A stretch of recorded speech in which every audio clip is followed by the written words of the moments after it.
கல்வியில முக்கியமான அம்சங்கள் என்னென்ன இருக்குன்னு தான் இன்னைக்கு நம்ம கிளாஸ்ல பார்க்க போறோம். சரிங்களா? இந்த கேள்வியை பொறுத்தளவுக்கு மொத்தம் 9 முக்கியமான விஷயங்கள் இருக்கு. ஃபர்ஸ்ட் அந்த 9 முக்கியமான விஷயங்கள் என்னென்னு சொல்லிட்டு அதுக்கு பிறகு நான் ஒவ்வொரு தலைப்பையும் நான் உங்களுக்கு விளக்கி நான் கிளாஸ் எடுக்கிறேன். இந்த கிளாஸை நீங்க மட்டும் கவனிச்சா போதும். இந்த கிளாஸை கவனிச்சதை வச்சு இந்த கொஸ்டின் எக்ஸாம் கேட்டானா நீங்க அதை கவனிச்சு வச்சு ஈஸியா எழுதிடலாம். சரிங்களா? அதே மாதிரி கொஸ்டின் வந்து இன்டைரக்டா கேட்டா கூட இந்த கிளாஸை கவனிச்சதை வச்சு அது ரிலேட்டடா உங்களுக்கு எழுதுறதுக்கு உதவியா இருக்கும். நான் அதனால தான் நீங்க கிளாஸை கவனிச்சுட்டு நான் அனுப்புற நோட்ஸா படிக்க சொல்றேன். சரிங்களா? ஓகே, இந்த உள்ளடக்கிய கல்வியில் முக்கிய அம்சங்கள் ஃபர்ஸ்ட் என்ன சொன்னேன், 9 முக்கிய அம்சங்கள் இருக்குன்னு சொல்லிட்டேன். அந்த 9 முக்கிய அம்சங்கள் தான் ஃபர்ஸ்ட் சொல்ல போறேன். ஃபர்ஸ்ட் ஒண்ணு பாருங்க, பொதுக்கல்வி வகுப்பறை.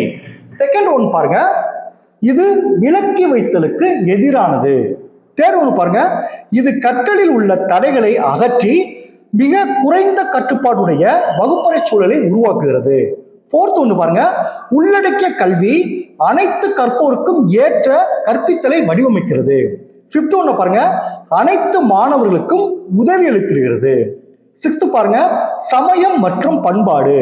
செவன்த், ஒட்டுமொத்த வளர்ச்சி. எட்டாவது பாயிண்ட் பாருங்க, தாழ்வு மனப்பான்மையை குறைத்தல். 9வது பாயிண்ட் பாருங்க, உள்ளடக்கிய கல்வி அனைத்து மாணவர்களிடமும் உயர்ந்த எதிர்பார்ப்புகளை உருவாக்குகிறது. இதுதான் இந்த 9 தலைப்பு.